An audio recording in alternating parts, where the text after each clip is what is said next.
kita yang dari Banyuwangi yang berada di Pulau Dewata Bali ini. Yang kedua, salam salam yang kita sama haturkan dari baginda kita, baginda Rasulullah Muhammad SAW.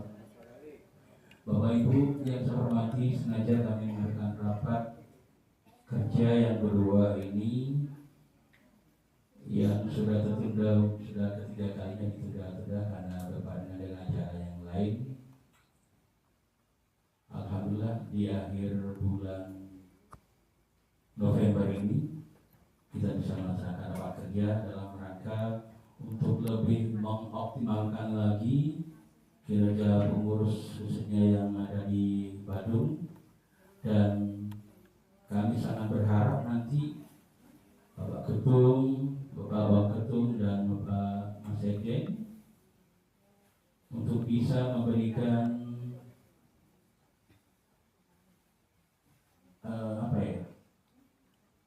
ilmu tentang keorganisasian biar lebih pengurus Badung ini lebih paham lagi tentang organisasi dan paham lagi tentang menjadi seorang pengurus yang kalau jadi pengurus itu harus siap disalahkan dan siap disalahkan. Karena pengurus itu enggak ringan, berat. Apa yang kita kerjakan sudah sesuai, masih ada yang protes, itu sudah biasa. Jadi mohon nanti dari DPP untuk bisa menguatkan kembali semangat dari para pengurus. Bapak Ibu yang saya hormati, mungkin itu sekedar kata sambutan dari saya. Sebetulnya saya sudah mencari hotel sebetulnya biar lebih bergengsi katanya. Tapi saya mencoba dulu ini kompak enggak di sini. Karena kalau di hotel itu saya lihat itu 1 jam per jam per 3 jam itu lumayan Pak. Di wilayah hotel lumayan. Minimal tuh paling murah 4.500.000. Saya mikir nanti ini undangannya kita undang 50, alhamdulillah yang ngelis 45 orang, yang hadir kurang lebih hampir 40. Berarti hampir mayoritas sudah mau hadir. Moga pertanyaan untuk Bapak Ibu semua. Insya Allah untuk tahun kedepannya kita bisa melaksanakan di hotel, asalkan bisa kompak. Dan termasuk juga insya Allah nanti gathering kita insya Allah bukan di luar lagi, karena sudah tiap tahun kita melaksanakan gathering di outdoor, di outing. Tapi insya Allah untuk tahun depan kita usahakan gatheringnya itu di dalam ruangan sesuai harapan kita bersama.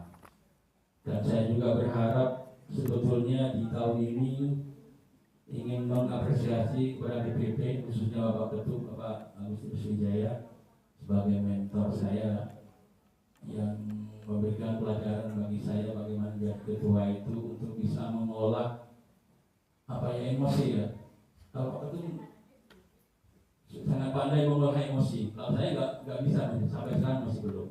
Kalau saya itu enggak ya enggak gitu. Masih belum mulai. Tapi kalau Pak Ketum bisa mengolah hingga walaupun sudah jadi bubur itu istilahnya, itu masih ditambahin agar bisa agar bisa bubur itu lebih enak dulu, lebih sedap lagi. Itu Pak Ketum. Itu Pak Ketum. Nanti saya selalu mencontoh beliau.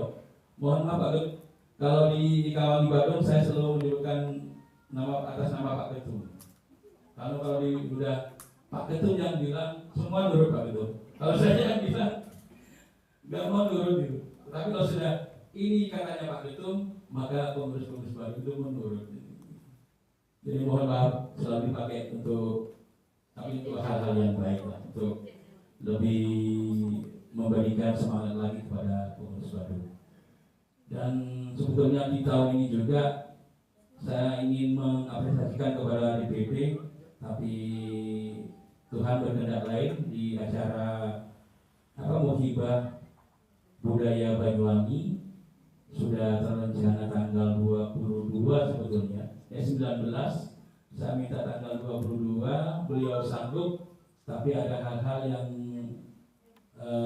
belum bisa dilaksanakan di tahun ini, dan kami kemarin di Gandrung Sewu ditemui Bapak Selamat yang bukan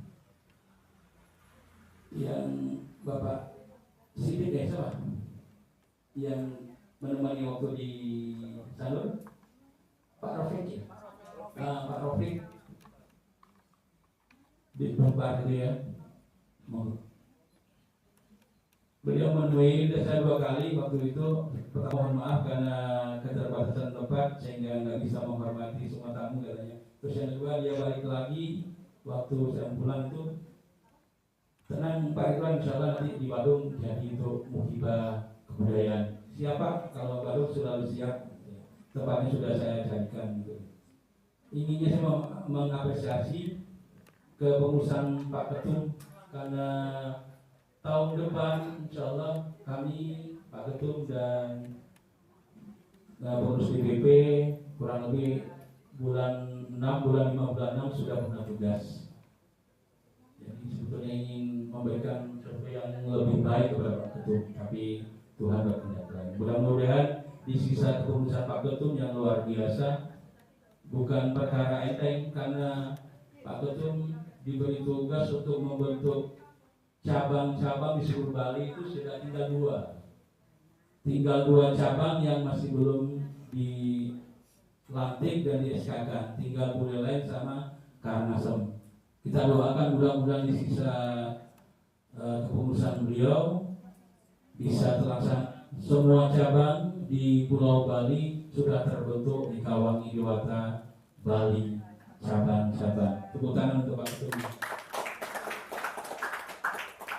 Kurang lebih 7 tahun saya sudah mengikuti kinerja sama Pak Ketum ke cabang-cabang yang lain bersama pengurus pusat untuk membentuk cabang-cabang yang lain. Tinggal 2 tugas kami di DPP, mudah-mudahan bisa terlaksana. Itu tentunya dapat kami sampaikan, dan mari kita nanti bersama-sama pengurus Badung khususnya untuk bisa mendengarkan apa yang nanti akan disampaikan oleh di pengurus DPP dari Pak Ketum, Pak Ketum dan Mas Sekjen. Apa sih organisasi yang benar yang menurut KDAT yang sudah ada di dalam organisasi Kawangi Dewata Bali, nanti dicatat dan kita bisa bareng-bareng kita terapkan di Kawangi Badung, sehingga organisasi yang kita harapkan sesuai dengan aturan yang ada. Kurang lebihnya mohon maaf. Wassalamualaikum warahmatullahi wabarakatuh. Om Santi Santi Santi Om.